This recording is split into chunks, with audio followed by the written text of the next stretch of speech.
Já estamos de volta com o programa SBT Comunidade, recebendo mais uma vez no programa SBT Comunidade a presença do governador do estado de Mato Grosso, Pedro Tax, do PSDB. Governador, seja bem-vindo mais uma vez conosco. Muito obrigado pela sua presença aqui. Obrigado pelo convite, quero cumprimentar seu qualificado telespectador e pelo programa que tem uma audiência onde eu ando aqui no Vale do Cuiabá, falam de você e de sua gravata, viu? Se eu tivesse uma gravata dessa... O senhor é governador do estado. Ai, ai. Bom, eu já quero começar essa entrevista, governador Pedro Tax, falando a respeito do desenvolvimento do estado de Mato Grosso. É visível uma crescente no desenvolvimento do estado de 2015 para cá. Nós tivemos avanços significativos na área da infraestrutura, na área da educação. Tivemos um avanço importante, interessante na área da segurança também. Mas ainda há alguns pontos que o estado vem amargando e que o faz impedir de crescer. É a questão, por exemplo, do ICMS. E o senhor recém chegou do estado de Minas Gerais, onde participou ali de uma reunião com mais 6 outros governadores, e onde também assinaram a carta intitulada Carta Diamantina, visando exatamente provocar uma discussão com a União com relação à Lei Candir. Exatamente. Quais são as novidades, governador? Okay. Esse tema é muito significativo, muito importante para o nosso estado. Nós sabemos que Mato Grosso é um estado notadamente exportador de commodity, como é o caso do milho, a soja, algodão, né? E isso é motivo de orgulho para todos nós. Dos 141 municípios que Mato Grosso possui, 43 são municípios produtores, e estes municípios produtores têm o melhor IDH, Índice de Desenvolvimento Humano, têm o maior número ou volume de empregos formais, têm uma maior arrecadação indireta de ICMS. Agora, tudo é exportado e isso é desonerado do ICMS. Não paga ICMS, mas indiretamente se paga, eu quero reconhecer isso. Os estados mais exportadores, como é o caso de Mato Grosso, Goiás, Mato Grosso do Sul, e em razão do minério, Pará e Minas Gerais, os governadores, nós nos reunimos e queremos debater isso com a União. Uma maior parcela do fundo de exportação. Quanto vem para Mato Grosso em termos de valor? Mais ou menos 400 milhões por ano. E qual que é a perspectiva, obviamente, em cima dessa negociação? Desses 400 milhões, 25% vai para os municípios. Sim. Os municípios também estão juntos nesta discussão. Nós queremos que Mato Grosso receba uma maior compensação, como outros estados que são produtores. Isso chegaria a mais 1 bilhão e 500 milhões de reais, o que também iria para os municípios. É importante dizer que existe uma comissão mista no Congresso Nacional, que é presidida pelo senador Wellington, aqui de Mato Grosso, que também está tratando deste tema, a MM também está tratando deste tema, e os governadores querem pressionar a União para que nós façamos a compensação. Nós devemos à União alguns valores, agora a União nos deve e nós ajudamos muito o Brasil, Mato Grosso, e o Brasil precisa ajudar mais Mato Grosso. Há uma perspectiva de acatação dessa proposta? Há uma perspectiva porque o Supremo Tribunal Federal deu ao Congresso Nacional o prazo de 12 meses, já se passaram uns 4 ou 5 meses, para regulamentar isso, e o Congresso tem que fazer sob pena do TCU fazer. Nós queremos estar nesse debate para que Mato Grosso possa receber mais da União, para que nós possamos construir mais escolas, melhorar os hospitais. A questão não é saber o que nós estamos fazendo, a questão é nós sabermos por que nós queremos isso. Nós queremos isso para que tenhamos mais escolas, escolas de qualidade, os hospitais regionais possam funcionar com mais qualidade e dignidade para o cidadão. Nós temos visto uma aproximação interessante do governo do estado com os municípios. O senhor tem andando bastante nos 141 municípios do estado de Mato Grosso, né? A equipe governamental, da parte dos secretários, também tem estado presente.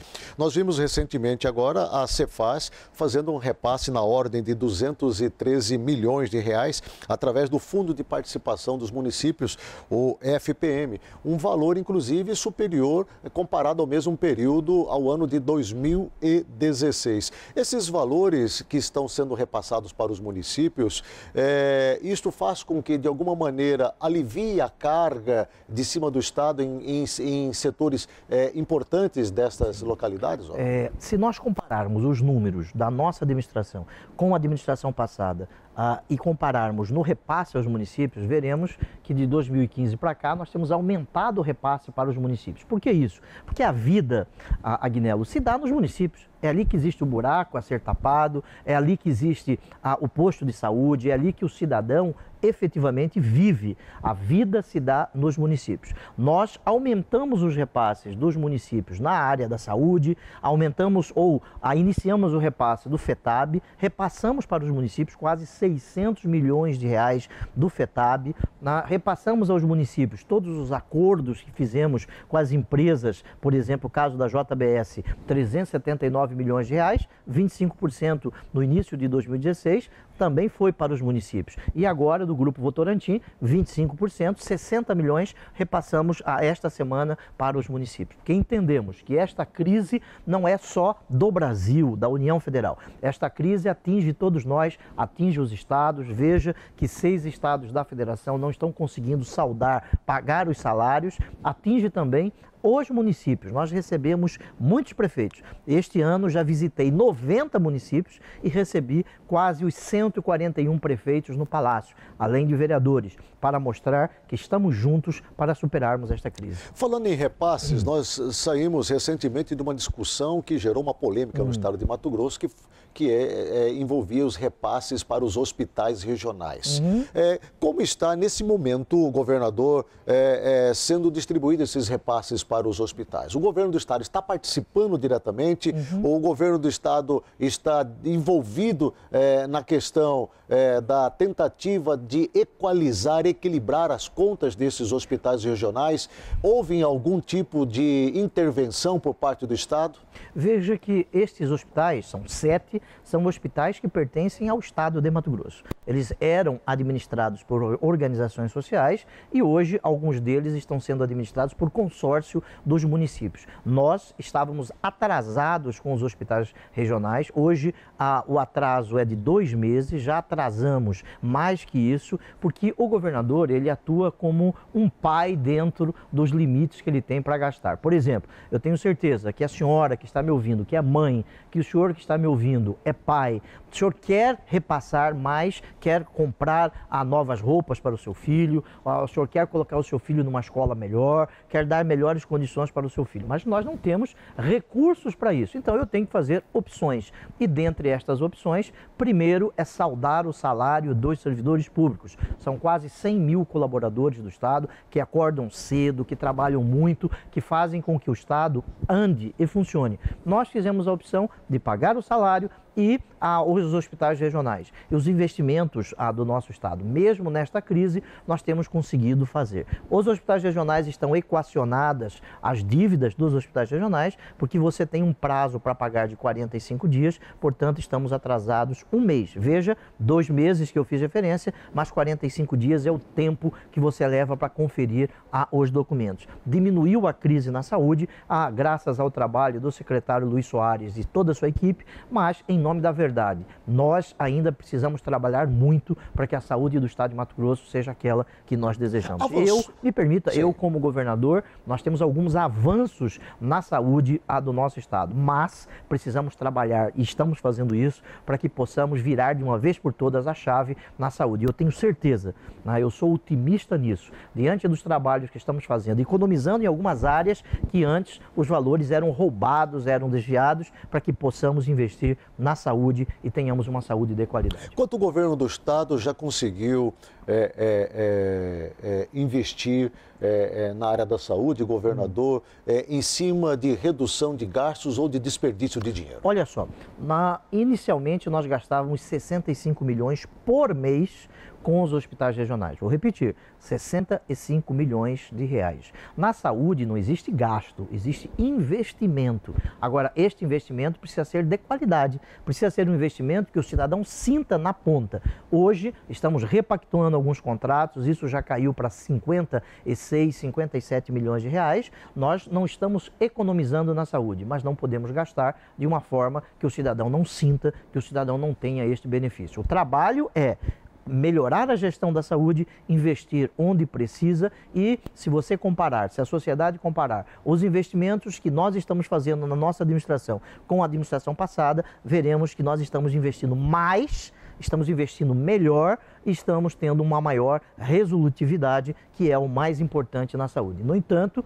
eu quero aqui reconhecer, não adianta nós mentirmos, Agnello. O cidadão hoje, ele não aguenta mais a conversa fiada. O cidadão quer os números corretos, ele está ligado, está antenado com o que nós fazemos. Nós precisamos ainda melhorar os hospitais regionais, estamos fazendo reformas pontuais nestes hospitais regionais e nas 7 unidades de Cuiabá. Aqui nós temos o Hemocentro, o MT Laboratório, o CRIDAC. Depois de 20 anos, estamos dando início aqui no Centro Político Administrativo às obras do Hospital Central, que ali será o Centro de Reabilitação Integrado, dão aqui no Correia, todo reformado, temos 11 milhões de reais, estamos reformando o Adalto Botelho, que não passava por uma reforma há mais de 20 anos. E além disso, estamos ajudando no pronto-socorro de Várzea Grande. Aliás, eu quero cumprimentar a prefeita Lucimar Sacre de Campos, quero cumprimentar o senador Jaime Campos, que hoje é aniversário do senador Jaime Campos, um abraço para o senador Jaime Campos. E aqui em Cuiabá, estamos ajudando no Hospital São Benedito e estamos construindo um novo hospital e pronto-socorro que será em Cuiabá, mas será um hospital de todos os mato-grossenses, porque em Cuiabá nós temos 45% do atendimento de pessoas do interior. Veja, há 30 anos não se construía um hospital público em Cuiabá e nós estamos construindo um hospital de 315 leitos junto com o município de Cuiabá. O Estado, 50 milhões de reais, o município de Cuiabá, 27 milhões de reais. Este hospital, tenho certeza, será inaugurado no dia 8 de outubro de 2018. O senhor acredita que vamos começar o ano de 2018, ainda na área da saúde, com todas as contas equilibradas dos hospitais regionais, para que não venhamos mais ouvir de falar de paralisação, de greve, de falta de atendimento, falta de repasses e outras coisas mais? Eu estou trabalhando muito com a nossa equipe para que isso ocorra. Todos os secretários estão economizando para que nós possamos, de uma vez por todas, minimizar os problemas na saúde. É quase que impossível você resolver todos os problemas da saúde. Por quê? A saúde é um problema no mundo todo. Ela é muito cara, ela é tecnológica hoje.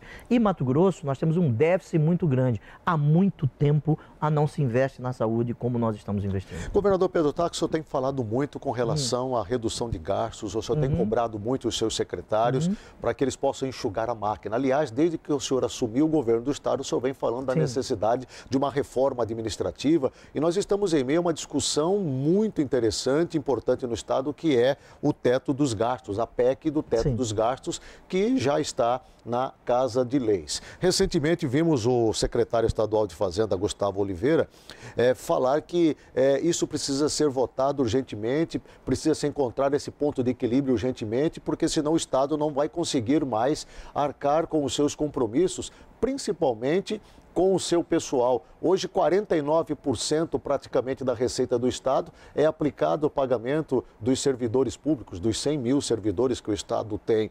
Qual que é a expectativa em torno dessa PEC e o que é que nós podemos vislumbrar com ela sendo colocada em prática? Corbelino, nós assumimos o governo do Estado e começamos a cumprir os compromissos que assumimos na campanha eleitoral. O primeiro ato que nós editamos foi um decreto que determinou a repactuação de todos os contratos, auditoria em todos os contratos e incentivos fiscais. E o que nós fizemos durante 2 anos, algumas pessoas nos criticavam, dizendo, olha, o governador Pedro Taques só está olhando para trás, mas agora a comprovação está aqui com esta delação monstruosa do ex-governador Silval Barbosa, que nós temos que falar sobre ela. Muito bem, nós temos economizado muito, para que o cidadão que me assiste neste momento possa ter uma ideia, mais de 800 milhões de reais economizados em 800 dias. Isso significa quase 1 bilhão por dia. Em quê? Em contratos superfaturados, contratos mal elaborados, contratos feitos só para roubar o dinheiro do cidadão. A auditoria, a Controladoria Geral do Estado, através de um trabalho do Dr. Ciro, remeteu parte disso já para o Ministério Público. Pontes onde já existia ponte onde não existia rio, ponte onde cabia bueiro celular, apenas um exemplo disso. Economizamos em combustível, economizamos em tecnologia de informação, que é a chamada TI, onde se gasta muito, economizamos em todos estes, terceirização. Isso nós temos demonstrado e lançaremos este mês de setembro ainda o chamado Mira Cidadão. O que é isso? Para que a imprensa, para que o cidadão possa ter a transparência sobre os gastos do Estado e possa fazer a comparação com o passado. mesmo com estes gastos a que nós diminuímos, mesmo com esta economia que nós fizemos, vamos lançar o chamado economizódromo. O que é isso? O cidadão vai saber onde o seu dinheiro está economizado para que possa ser investido em políticas públicas. Mesmo com esta economia, mesmo com corte de gastos, mesmo com repactuando contratos, nós temos dificuldades financeiras, porque esta é a maior crise econômica que o Brasil passa. Daí a necessidade da PEC do teto, que vai estabelecer gastos para o Legislativo, para o Executivo, o Judiciário, o Ministério Público, Defensoria Pública. Conversei com todos os presidentes dos poderes e eles concordaram com esta PEC, a do teto. Alguns pontos ainda serão acertados lá na Assembleia Legislativa, mas nós fizemos uma conversa antes, mostrando a eles a necessidade para o cidadão desta PEC. E os deputados estão fazendo este debate. Esta PEC, ela é necessária sob pena de nós atrasarmos o salário dos servidores. Aí o cidadão que está me ouvindo diz assim, eu não tenho nada a ver com isso, se atrasar o salário dos servidores. Tem, porque o serviço pode parar, porque o serviço pode diminuir a sua atuação. Imagine, são 600 milhões por mês que o Estado injeta na economia. Aí o servidor público não paga a marmita, não paga a loja, não paga o seu carnê. Isso pode significar uma quebradeira no Estado de vários comerciantes. Isso não é bom para a economia do Estado. Precisamos da PEC e esta PEC também é importante para que nós possamos gastar o que efetivamente o Estado arrecada. Nós não podemos, no momento de crise, aumentar impostos, porque senão nós vamos prejudicar a economia do Estado. Precisamos aumentar a base de arrecadação e estamos fazendo isso. Precisamos gastar menos e investir bem em políticas públicas como educação, saúde, segurança. As demais áreas, é possível a iniciativa privada estar presente. Vou trazer aqui um exemplo. Nós agora, no dia 25 de setembro, assinaremos a ordem de serviço para o início da construção de 7 ganha-tempos no estado de Mato Grosso. São unidades de ganha-tempo com uma nova estrutura onde todas as instituições do estado, ou parte delas ali, estarão para atender de uma melhor maneira o cidadão. Aqui em Cuiabá, nós teremos inicialmente uma no CPA, depois outra no Pedra 90, em Várzea Grande uma perto do shopping, outra no Cristo Rei e em mais 6 municípios do interior. Sinop, Cáceres, Barra do Garças, Lucas de Rio Verde, teremos este ganha-tempo. A iniciativa privada que vai construir.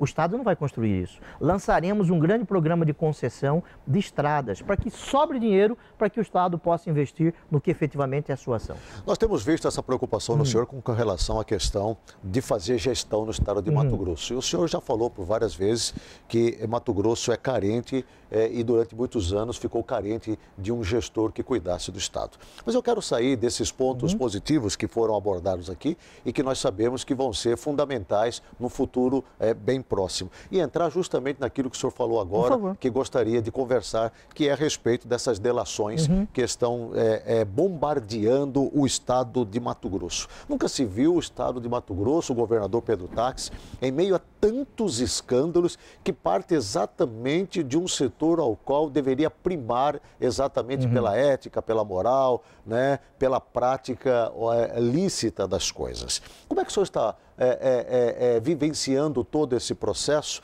E eu pergunto mais, qual é o envolvimento do governador Pedro Táxi em tudo isso? Ok. Mato Grosso é maior do que esse sistema de corrupção que se instalou no passado. Mato Grosso é maior que isso. Mato Grosso não é só o poder executivo, são as pessoas que acordam cedo, que trabalham muito para que possamos ter um estado bom para todos nós. O ex-governador Silval Barbosa ficou preso, fez uma delação premiada. Muito bem.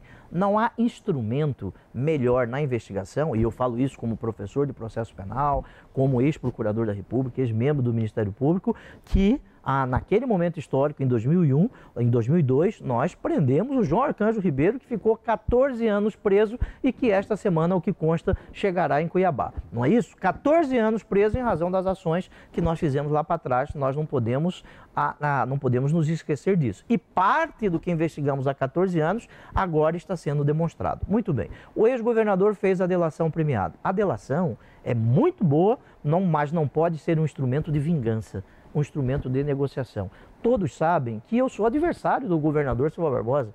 Todos sabem que eu sou inimigo político do governador Silval Barbosa. Na campanha eleitoral, na campanha. Quando eu ia subindo nas pesquisas, o governador Silval Barbosa, ele se preocupava e pediu sim que nós conversássemos. Conversei com ele. O senhor conversou com ele? Conversei com ele institucionalmente, junto com o senador Mágico, o prefeito de Cuiabá, Mauro Mendes. Imagina, eu era senador, ele governador. Alguém sabia desses atos de corrupção que o Silval praticou? Ele alega na sua delação que durante esse encontro uma proposta ali foi sugerida e um valor ali também dito de 20 milhões. Eu só quero voltar a um ponto Sim. aqui, por gentileza. O governador Silval Barbosa, ele administrou o Estado por 5 anos. Sim. E agora nós estamos vendo o resultado disso. Muito bem. Uma pergunta que se faz antes de eu chegar nesse tema é: onde estavam os órgãos de fiscalização que não viram isso? Com todo respeito a você, o jornalista, onde estava a imprensa investigativa? Me parece que Mato Grosso estava adormecido. Eu, como senador, fazia críticas duras da tribuna do Senado. Eu concordo fazia com o senhor. críticas duras. Agora, com a porta arrombada, todo mundo quer colocar tranca a tramela. Mas vamos voltar no Silval Barbosa. Sim, fiz... Eu até vou mais. Me permita aí uma parte aí. Eu acho que o Tribunal de Contas do Estado, durante muitos anos, foi omisso. O próprio Tribunal de Justiça, que poderia por muitas vezes ter interferido em muitas das ações que estavam acontecendo no Estado, se omitiu. O Ministério Público do Estado também se calou e a Assembleia Legislativa nem se fala. Foi cordeirinha durante muitos anos de tudo aquilo que aconteceu no Estado. Vamos lá. O Silval, governador, eu, senador, o senador Maggi, senador, por óbvio, e o prefeito de Cuiabá. Fiz uma reunião com ele, sim. Nessa reunião não pedi absolutamente nada ao governador Silval Barbosa, tanto que ele reconhece isso, Ele diz que eu nunca pedi dinheiro para ele, ele diz isso, nunca me deu dinheiro, Eu quero dizer a você, cidadão mato-grossense, você me conhece, sabe do meu passado, do meu presente. Tendo em conta o meu passado, eu não tenho medo do meu futuro. Sabe por que isso? Porque eu tenho trabalhado muito para que Mato Grosso possa encontrar o seu lugar na história. Não me confundam com esta bandalheira que está aí. Aliás, essa bandalheira eu combati. Combati como procurador da República, combati como senador e combati como governador do Estado. Estes atos, que parte deles agora estão aparecendo, nós investigamos na Controladoria Geral do Estado, o doutor Ciro, que chegou à conclusão, por exemplo, sobre estradas, sobre combustível, e isso foi enviado ao Ministério Público. E nós sabemos que a roubalheira que existia no estado de Mato Grosso, roubava óculos, programa de óculos de pessoas com deficiência, Papai Noel, casamento comunitário, isso é parte da causa desta consequência que nós vivemos hoje. Já chegou a ser um valor, uma estimativa do quanto Mato Grosso foi roubado ao longo desse período? Ao que consta na Controladoria, chegou a quase R$1 bilhão. Quase R$1 bilhão. A minha crítica à delação é a seguinte: a delação é importante. Agora, o cidadão não pode roubar R$1 bilhão, ao menos ao meu entendimento, devolver 86 milhões e ficar acusando sem provas. A delação é importante. Eu sou político. Quando eu resolvi entrar na política, eu chamei a minha família e disse o seguinte: vão me acusar disto, daquilo, daquele outro, mas eu tenho absoluta tranquilidade de dizer o seguinte, Agnello Corbellino, a nossa administração tem feito muito e tem feito melhor do que foi feito no passado. Na delação do Silval Barbosa. Me permita, já houve caso de corrupção na nossa administração, na SEDUC. Isto nós enviamos ao Ministério Público, a ex-secretária Adriana Vandoni enviou para a Delegacia Fazendária. Portanto, nós não temos medo, receio de fiscalização e queremos tratar de todos os temas. Na delação do Silval Barbosa, ele alega também que 4 milhões foi enviado para a sua campanha em Caixa 2, dinheiro esse que saiu exatamente da JBS. Isso procede, governador? Ele não disse isso. Ele disse que ouviu dizer que isso teria ocorrido. Ouviu dizer. E tanto que ele ouviu dizer que isso não foi objeto de investigação pelo MPF. Eu não recebi dinheiro da JBS, aliás, conheço os empresários da JBS, os conheci como procurador, senador, governador. Eles doaram na minha campanha de 2010, está lá declarado. Em 2014 não doaram na minha campanha e é importante dizer, assim que eu assumi o governo do estado, estes empresários vieram ao estado de Mato Grosso e no dia 27 de dezembro depositaram, não na minha conta, depositar na conta do estado de Mato Grosso 379 milhões de reais, que 25% foi para os municípios. Este foi um acordo feito junto com o Ministério Público Estadual, em que 5 promotores de justiça assinaram este acordo, porque eles reconheceram parte do que haviam feito de errado no estado de Mato Grosso e foi feito um termo de ajustamento de conduta. 379 milhões de reais foram depositados na conta do estado no Banco do Brasil. O governo do senhor tem sido duramente atacado, né? Tudo a partir do momento que o senhor acabou de citar, de uma ação dentro da SEDUC que culminou com a saída de um secretário de vossa confiança, o Permínio Pinto, na ocasião. Mas depois daí, algumas outras situações vieram à tona. Por favor. A questão, por exemplo, que foi intitulado como Grampo Pantaneiro, que atingiu duramente o coração da corporação militar, a Casa Civil, e agora nós estamos vendo mais uma vez a Casa Civil com o novo secretário José Adolfo também sendo atacado, Secretaria de Comunicação do governo sendo atacada. Existe uma pressão enorme em cima do governo agora, por parte, por exemplo, de boa parte da mídia, escancarando escandalosamente o estado de Mato Grosso. Como é que o senhor está lidando com essa situação dentro de casa? Sim, a democracia, ela permite que até os criminosos possam mentir. A democracia permite críticas. Eu sou um democrata, aceito as críticas, agora eu não aceito mentiras. A imprensa tem que ser livre, eu defendo a imprensa livre. Agora, a liberdade rima com responsabilidade. Veja esse caso do Silval Barbosa. Ele disse que não me deu dinheiro, ele disse que ouviu dizer.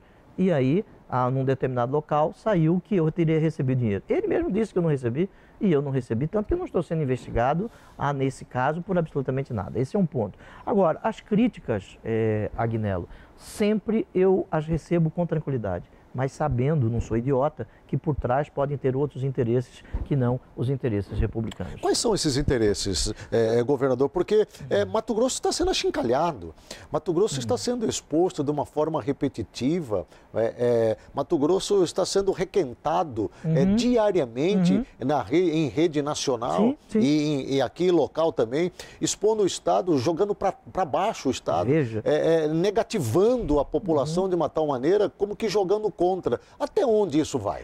Imagine o seguinte, nós passamos 2 anos levando o estado de Mato Grosso para outros países, para outros estados, para que nós pudéssemos receber empresários, criar emprego, criar renda aqui.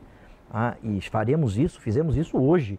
Hoje recebemos o embaixador na Noruega, hoje pela manhã, ele está há 10 dias no Brasil. O primeiro estado que ele entendeu de visitar foi Mato Grosso, graças aos avanços que nós temos na questão ambiental, na questão de desenvolvimento, e aqui eu quero cumprimentar o vice-governador Carlos Fávaro, na SEMA, o reconhecimento internacional do estado de Mato Grosso. Veja que em 2015 eu fui na COP21 em Paris e alguns deputados me criticaram. Mas só vai gastar dinheiro na COP21 em Paris, o Pedro vai passear. Eu não passei nem um dia. E agora, na COP23 na Alemanha, e nós iremos à Alemanha, nós vamos receber 60 milhões de reais, 17 milhões de euros, em razão da nossa ida a Paris. Sabe por que isso? Porque nós estamos fazendo o trabalho correto. Quais são os interesses? Interesses outros, de pessoas que estão tendo seu docinho perdido em razão da nossa atuação. Primeiro, eu não pago nada que não tenha documento. Não pago nada. Aqueles críticos de hoje são aqueles que batiam palmas na administração passada. Perderam parte do seu docinho. Mas eu tenho que entender essas críticas, eu as entendo. Agora, mentira, só a justiça pode resolver. Na delação ainda, seguindo nesse tema de Silval Barbosa, um assunto importante está aí correndo pelos corredores, tem a ver com os interesses da família Maluf. Pois não. E consta na delação que houve um entendimento do Alain Maluf, que iniciou com o Silval e que passou pelo vosso governo, de um precatório na ordem de 200 milhões de reais. Essa é mais uma mentira que nós já demonstramos que é uma verdadeira armação contra a nossa administração. Veja, existe uma ação da família Maluf, o que é legítimo ajuizar uma ação contra o Estado. Esta ação no valor de 44 milhões de reais, que a nossa administração recorreu para que não se formasse o precatório. Então não houve precatório, não houve acordo. Nossa administração, em 2015, que recorreu. E nós não recebemos nenhum pedido para pagar precatório. Primeiro que não existe o precatório, depois que foi o Estado de Mato Grosso, sob a nossa liderança, a partir do momento que eu assumi, que nós recorremos para que o precatório não fosse formado. O precatório, para que o cidadão possa entender, ele só se forma quando a ação transita em julgado. O que é isso? Quando não existe mais recursos, nós recorremos para que o precatório não se formasse. Governador, um dos sonhos... Isso está na delação. Imagina, mais uma mentira que está na delação. É que as pessoas precisam entender, e aqui eu quero repetir, não há instrumento mais importante que a delação. Agora, a delação precisa ser comprovada, ela precisa ser demonstrada. Não é o fato de você ser adversário, inimigo, não é o fato de existir negociações, chantagens, que isso possa se abater sobre pessoas que estão fazendo o seu trabalho corretamente. Só para a gente encerrar esse assunto de delação, governador Silval Barbosa, eu acho importante a sua fala com relação aos vídeos que foram mostrados, apontando aí deputados estes que não estão mais, ex-deputados e deputados atuais. Sim. A Assembleia Legislativa, nesse momento, está de cabeça para baixo. Sim. Né? Há quem diga que grande parte dos deputados lá estão depressivos, nem vontade de sair de casa estão mais.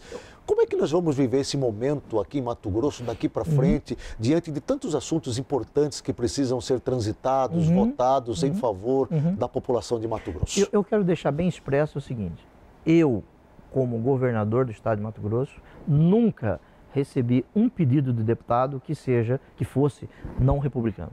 Nenhum deputado... Ou seja, no seu governo não tem mensalinho. Nenhum deputado veio me pedir absolutamente nada que não fosse para a sua comunidade. Isso é fato, eu quero deixar isso bem expresso. Sobre mensalinho, se na administração passada teve mensalinho, isso está sendo investigado na justiça e esses vídeos são nojentos mesmo. Esses vídeos precisam ser explicados. Né? E eu tenho certeza que os deputados vão explicar esses vídeos, aqueles que ali apareceram nesses vídeos. Né? Agora, a minha relação com a Assembleia, e eu tenho buscado fazer isso, de forma institucional, sim. Os deputados aprovaram projetos de lei na nossa administração importantes para o desenvolvimento de Mato Grosso. Quero aqui reconhecer. Agora, como governador, não me cabe parar o Estado. O Estado de Mato Grosso não pode parar. O Estado de Mato Grosso, apesar disso, ele é superior a isso aí. Eu preciso administrar o Estado, eu preciso levar mais hospitais, mais escolas. Eu sou otimista. Será que a Assembleia Legislativa, nesse momento, não pode interferir no atraso desses avanços? Penso que não. Penso que não. Eu tenho conversado bastante com o deputado Botelho, né, conversei com ele a respeito deste tema, com os presidentes dos poderes, conversei com o conselheiro Walter Albano, que está a presidir o Tribunal de Contas, com o doutor Rui, com o Mauro Curvo, que é procurador-geral de Justiça, com o doutor Jefferson, defensor público. Mato Grosso é maior que isso. A sociedade precisa nos ajudar a combater a corrupção. Este não é um problema só do governo. Né? Se nós temos corrupção, é que tem empresário que está corrompendo também. Já liguei para o presidente da Federação das Indústrias, Jandir Milan, liguei para vários presidentes de entidades para que estejamos juntos contra a corrupção, para que Mato Grosso não possa parar neste momento. Nós estamos saindo da crise. Segundo o ministro da Fazenda, ano que vem será um ano bem melhor. E nós não podemos parar o nosso estado. Eu, como governador, a mim me cabe responder às ações que forem nos perguntadas, enviar documentos às autoridades que investigam. Mas eu já fui promotor de justiça, fui procurador da República, já investiguei. Cabe ao Ministério Público investigar e cabe a mim, como governador, dar todas as condições para que isso ocorra. Governador, Mato Grosso viveu um sonho hoje e parece-me que vive um pesadelo. Eu falo das obras da Copa. Pois não. Nós ansiávamos por um 2014 com as obras todas finalizadas, obras de qualidade, Copa do Mundo em Mato Grosso, todo mundo feliz e alegre. Só que, lamentavelmente, não foi isso que vimos e nós estamos hoje amargando sérios resultados negativos por conta disso. Por último, nós ansiávamos pela retomada das obras do VLT. Já foram gastos mais de R$1 bilhão com essa obra que não temos ainda. O senhor, diante de todas essas denúncias que surgiram, que vieram à tona, determinou o cancelamento imediato, a suspensão imediata com o consórcio. Afinal de contas, governador, o que vai ser dessas obras? E o VLT? Vamos ter VLT ou está abortado esse projeto? Me permita fazer um retrospecto disso? À vontade. Por favor. À vontade. Como senador da República, eu fui defensor do BRT. Me lembro. R$500 milhões.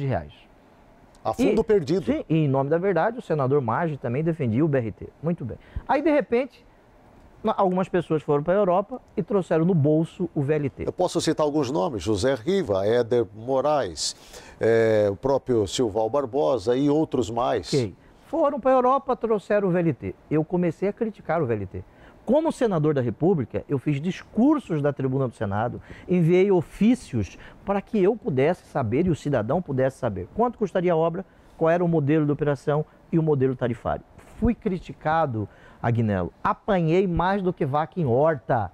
Me acusaram de pertencer à máfia do combustível, mas eu não me dobrei, não abaixei a minha ação. Sabe por que isso? Porque eu tinha convicção e tenho a convicção do que eu fiz, do que eu estou fazendo é o correto. Muito bem. Aí descobriram o VLT. Eu comecei a fiscalizar o VLT.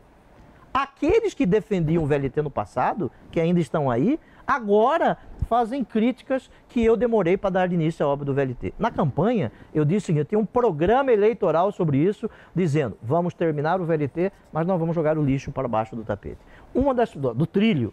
Uma das primeiras ações foi a contratação de uma auditoria. O Estado de Mato Grosso, pela primeira vez, junto com o Ministério Público Estadual e Federal, ajuizamos uma ação contra o consórcio. Pedimos a realização de uma auditoria para saber quanto custaria para terminar a obra do VLT e quanto foi gasto. Eu fui criticado por isso.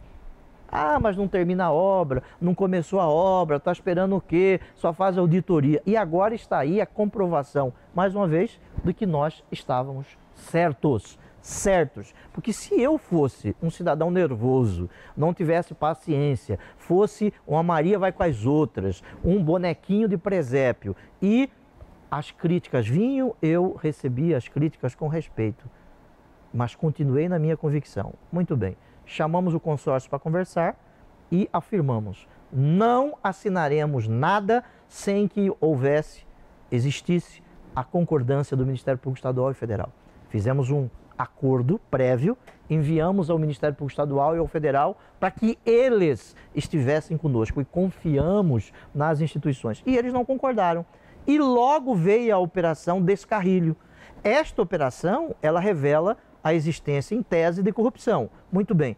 Esta operação, ela se baseou numa auditoria que nós fizemos. O doutor Ciro, o relatório número 13. Portanto, mais uma vez, nós estávamos certos. E agora, diante desta investigação, nós protocolamos um pedido ao juiz para parar a negociação com o consórcio. E o juiz deu 30 dias para que nós possamos fazer as tratativas administrativas. Mas dentro... Se você me permita, Sim, desculpe interrompê-lo, se você me perguntar, vai terminar o VLT? Nós já estamos buscando outros caminhos.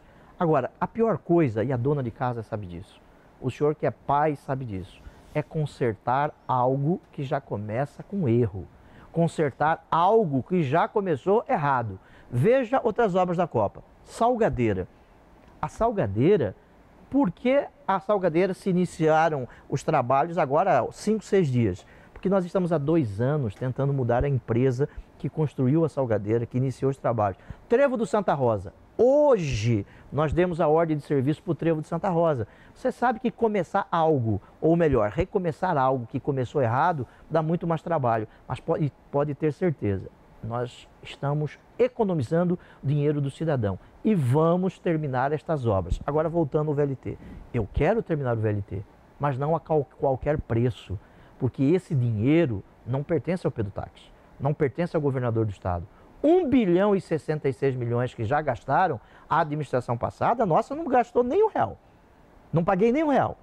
Quem parou a obra do VLT não foi a nossa administração. O VLT, as obras foram paralisadas em 2014, em julho. Portanto, a administração passada, que temos medições da administração passada para pagar, mas nós não pagamos. Vamos trabalhar firme para terminar a obra do VLT, mas a custos que possam ser suportados pelo cidadão mato-grossense. Se eu tivesse 600 milhões, se o Estado tivesse 600 milhões para terminar a obra do VLT, eu não terminaria. Eu construiria hospitais regionais, construiria escolas, para que nós possamos não perder 1 bilhão e 66 milhões que já foram gastos, nós estamos buscando o melhor caminho para o VLT. Agora, apesar disso, se você dar uma olhada na Avenida da FEB, do aeroporto até a ponte, está toda reconstruída.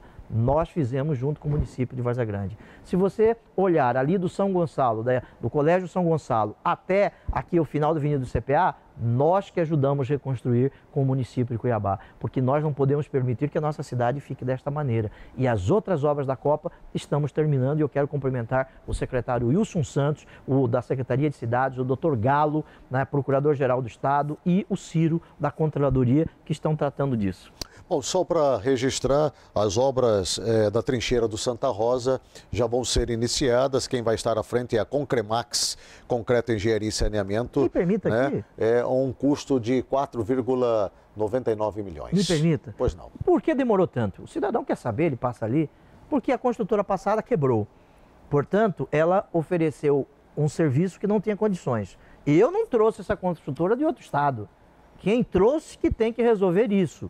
Eu não trouxe. Aí a imprensa precisa saber quem que trouxe essa construtora, não é isso? Nós estamos fazendo com pessoas que terminem as obras, por isso está demorando. Se você me permite ainda, Agnello, aqui em Cuiabá nós estamos duplicando do Atacadão até o Rodoanel e fazendo a trincheira ali dos motéis que vai para Chapada dos Guimarães. Estamos duplicando do Atacadão à Fundação Bradesco. Aqui em Cuiabá, nós já iniciamos a licitação para pavimentarmos a estrada do Cochipó do Ouro, 9 quilômetros, que aquele povo ali espera desde 1719, quando teve a primeira missa ali. Vamos pavimentar 9 quilômetros. Aqui em Cuiabá, nós estamos reconstruindo a duplicação da estrada de Santo Antônio de Verger, porque eu não aceito obra mal feita. Lá em Várzea Grande, nós estamos duplicando a Filinto Miller, do Big Lar até o bairro São Mateus. Lá em Várzea Grande, nós estamos junto com a prefeita Lucimar em 40 bairros. Hoje à tarde, aqui em Cuiabá, eu vou receber os moradores do bairro Centro América, ali atrás do BOP. Nós vamos pavimentar todo o bairro Centro América. Nós temos obras em Cuiabá e o cidadão está vendo essas obras. Sabe por que isso? Quando a transformação acontece, o resultado aparece. Sem dúvida nenhuma, o setor da infraestrutura é um dos setores que mais tem se despontado na administração atual aqui do estado de Mato Grosso. O senhor citou minutos atrás João Arcanjo Ribeiro. O senhor, enquanto procurador federal, ali no início dos anos 2000, o senhor foi responsável por desencadeamento de uma série de ações junto com outros profissionais, que culminou com a prisão dele. Ele está vindo para Cuiabá. Né? Pelo menos já foi anunciado a sua chegada. E isso, obviamente, faz com que o Estado passe a absorvê-lo aqui, ter a custódia dele aqui no nosso Estado. Como é que o senhor recebe essa notícia? Porque o senhor tem alguns inimigos, né? O senhor tem o João Arcanjo Ribeiro como inimigo, o senhor tem também o Ildebrando Pascoal também como um inimigo direto, talvez um inimigo pessoal, e o senhor tem José Riva também como um inimigo, e agora, ao que tudo indica, Silval Barbosa. Então o senhor saiu de 1 para 4. Não, esses sempre foram, né? O senhor saiu de 1 para 4. Esses sempre foram, né? Não é de agora, né? Isso, de certa forma, não incomoda o senhor, a chegada de João Arcanjo aqui no nosso estado, e de alguma maneira isso possa ser usado para mais um meio de tumultuar a vossa administração? Eu tenho orgulho dos meus inimigos, quero dizer isso. Tenho orgulho destes meus inimigos, porque eu fiz um trabalho não só em Mato Grosso, mas em outros estados da federação, com o qual eu me orgulho. Eu não tenho vergonha do meu passado, não é isso? Nem um pouco. Agora cabe à segurança resolver isso. Eu sou governador do estado, não vou parar meu trabalho em razão disso. Eu acho que eu não tenho certeza que eu não tenho tempo para ter medo. Eu fui eleito para fazer as transformações necessárias no estado de Mato Grosso. Agora, estas transformações, elas são necessárias porque elas têm um porquê, elas têm uma razão. Se nós fizemos 2.040 quilômetros de estradas, é porque o cidadão tem o direito, é porque o cidadão vai transitar de uma cidade a outra, porque o cidadão vai ser mais feliz, porque ele vai chegar cedo na escola, porque a ambulância vai transitar, porque a segurança vai chegar para dar paz.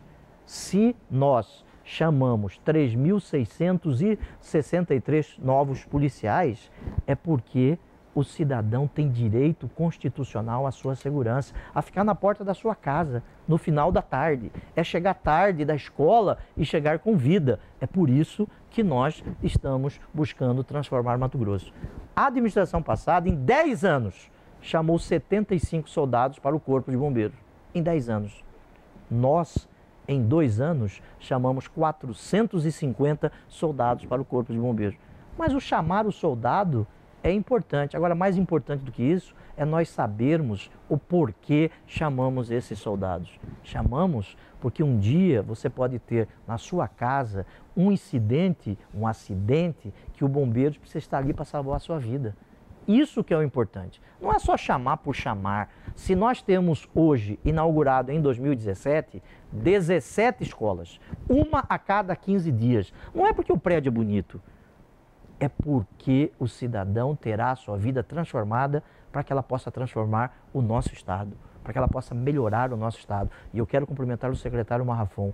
Me permita, se em Sorriso, neste final de semana, nós tivemos a MT Escola de Teatro, é porque as pessoas querem ser felizes, elas gostam disso. As pessoas precisam viver bem e é isso que me faz motivado para continuar a administrar o Estado de Mato Grosso. Apesar das críticas, apesar desse tipo de retaliação, de vingança, nós precisamos entender que aqueles que não administraram o Estado com decência, não administraram o Estado como se deve, como se determina a Constituição, estes querem voltar, mas cabe ao cidadão comparar e saber a sua vida mudou em quê?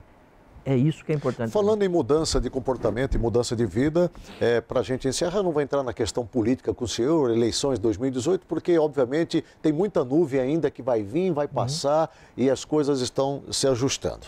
Mas a Caravana da Transformação, sem dúvida nenhuma, talvez seja hoje o cartão de visita, eu poderia assim dizer, do governador Pedro Táxi, do atual governo do Estado. Nós estamos caminhando aí para a nona caravana, nona edição, que vai acontecer lá em Juína, agora do período do dia 19 ao dia 29 de setembro, ali naquela região noroeste, uma região populosa ali, em torno de 200 mil habitantes. Sim. Ali. O que se conseguiu até então, governador, apurar em termos de resultados, Sim. de benefícios para esses municípios e essas populações vizinhas? Veja, construir 2.040 quilômetros de estradas em 2 anos e 7 meses é importante. A administração passada construiu 890 em 5 anos. 5 anos, 890, nós 2.040. Chamar soldados, policiais, profissionais da segurança é muito importante. Instalar 204 UTIs em 2 anos e 7 meses é muito importante. A administração passada, em 5 anos, instalou 57 UTIs. Isso é muito importante. Agora, mais importante para a nossa administração é fazer o bem às pessoas.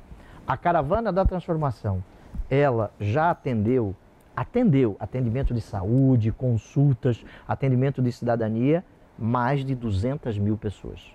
Vou repetir, mais de 200 mil pessoas. Ela fez, nas 9 edições, 26 mil cirurgias de catarata. 26 mil pessoas que estão saindo da escuridão. Voltaram a enxergar. Voltaram a enxergar. 26 mil. Isso que é importante. Você tocar nas pessoas. Aí eu recebi críticas na Assembleia Legislativa. Críticas dizendo que a caravana não é boa. Eu respeito as críticas. Mas essas pessoas que fazem críticas precisam conhecer antes. Porque é interessante mandar essas críticas para esses 26 mil que agora vão poder ler no jornal essas críticas e mandar o endereço de quem está criticando, né? O nome de quem está criticando. 26 mil pessoas saíram da escuridão. Eu vou dar um número a você. Uma cidade como Barra do Garças, tem 80 mil habitantes, em 4 anos fez 120 cirurgias de catarata. Em 4 anos. Nós fizemos em 10 meses 26 mil cirurgias de catarata. Algumas pessoas criticam, por exemplo, eu quero cumprimentar o Arlindo, que coordena a Caravana da Transformação. Algumas pessoas criticam o Pró Família, que o deputado Maxi está conduzindo. É um programa do Estado. Nós vamos atender mais de 20 mil pessoas que estão abaixo da linha da pobreza. 20 mil. 6 mil agentes comunitários. Estas pessoas terão a sua vida bem melhor em razão deste programa. Nós estamos entregando títulos para o cidadão. Recentemente entreguei para o seu Leodônio, acho que foi ontem ou anteontem, para o seu Leodônio, um cidadão que tem 84 anos. Ele pediu o título no Intermata em 2001. Recebeu agora o seu título. Nós vamos entregar 90 mil títulos. Aqui em Cuiabá, na zona urbana, 25 mil títulos. Em Várzea Grande, 9 mil títulos. junto com os municípios. Quero cumprimentar o Intermate. A agricultura familiar, o Suelme, atendeu mais de 50 mil pessoas. Estamos levando resfriador de leite. Aí um cidadão me perguntou, mas o que é resfriador de leite? Quem não tem o resfriador de leite, que estamos pagando 11 mil reais, a administração passada pagava 22, 11 mil reais, já entregamos em 2 anos e 7 meses, mais resfriadores do que foram entregues em 8 anos no estado de Mato Grosso. Essas pessoas mudam a sua vida. Não é só o resfriador de leite, é porque estamos entregando o resfriador de leite, porque essas pessoas serão auxiliadas pelo Estado no momento que mais precisa. Se você me perguntar qual é a marca da sua administração neste momento, não é apenas a segurança, que o Dr. Rogers está fazendo um trabalho digno de nota no Brasil todo. Enquanto os indicadores, os índices de crimes crescem, Cuiabá, Várzea Grande e Rondonópolis têm caído. Sabe por quê? Porque nós estamos com integração. A administração passada, no dia 31 de dezembro de 2014, o último dia da administração passada, nós tínhamos 680 viaturas no estado de Mato Grosso. Sabe quantas nós temos hoje? 1.120 viaturas. A questão não é a viatura, a questão é o benefício que essas viaturas trazem para a segurança do cidadão. Fizemos muita coisa. Agora, a marca no nosso governo é tratar gente com respeito, tratar gente com dignidade, que o cidadão saiba que a sua vida, naquele momento que ele mais precisa, tem alguém olhando por ele. Conversamos nessa tarde com o governador Pedro Táxi, do PSDB, governador aqui do estado do Mato Grosso. Obrigado, governador, pela sua presença. Obrigado. Parabéns pelas suas explicações. Minha mãe assiste seu programa todo dia. Vou mandar um beijo para minha mãe, Dona Eda. Um beijo para a senhora. Grande abraço a Dona Eda. Muito obrigado aí pelo carinho, pela audiência dela também.